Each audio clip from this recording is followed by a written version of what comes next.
Jain friends. So BSF ASI steno HCM 2024 notification సంబంధించింది.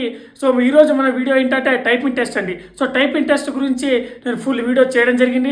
దయచేసి link బయోలో పెట్టడం జరిగింది, దయచేసి చూడండి. ఈ టైపింగ్ టెస్ట్లో మనకు ఇంగ్లీష్లో ఉంటుందా, హిందీలో ఉంటుందా, టైపింగ్ స్పీడ్ ఎంత ఉండాలని చెప్పేసి ఫుల్ డీటెయిల్గా అండ్ నెగిటివ్ మార్క్స్ ఎంత ఉంటుంది, ఎంత పర్సెంటేజ్ మనకు నెగిటివ్ మార్క్స్ విడిచిపెడతారు, ఎంత పర్సెంటేజ్ నుంచి కౌంట్ చేస్తారు, ఎంత స్పీడ్ కంటే తక్కువ ఉంటే ఫెయిల్ అయిపోతారని చెప్పేసి ఫుల్ డీటెయిల్గా ఇవ్వడం జరిగింది. సో టైపింగ్ కూడా మనం ఏ కీ బటన్స్ యూజ్ చేయాలి, సో నెంబర్స్ యూజ్ చేయాలా, లేకపోతే పైన ఉన్న యూజ్ చేయాలా, హోమ్ రోనా, లోవర్ రోనా, అప్పర్ రోనా, సో ఏది యూజ్ చేయాలని చెప్పేసి కూడా నేను విత్ కీబోర్డ్ తోటి నేను మీకు డీటెయిల్గా ఎక్స్ప్లెయిన్ చేయడం జరిగింది.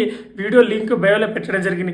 దయచేసి టైపింగ్ టెస్ట్ సంబంధించింది BSF ASI steno HCM 2024 notification సంబంధించింది టైపింగ్ టెస్ట్ ఎలా ఉండిపోతుందో చూడండి వీడియో, ఓకేనా.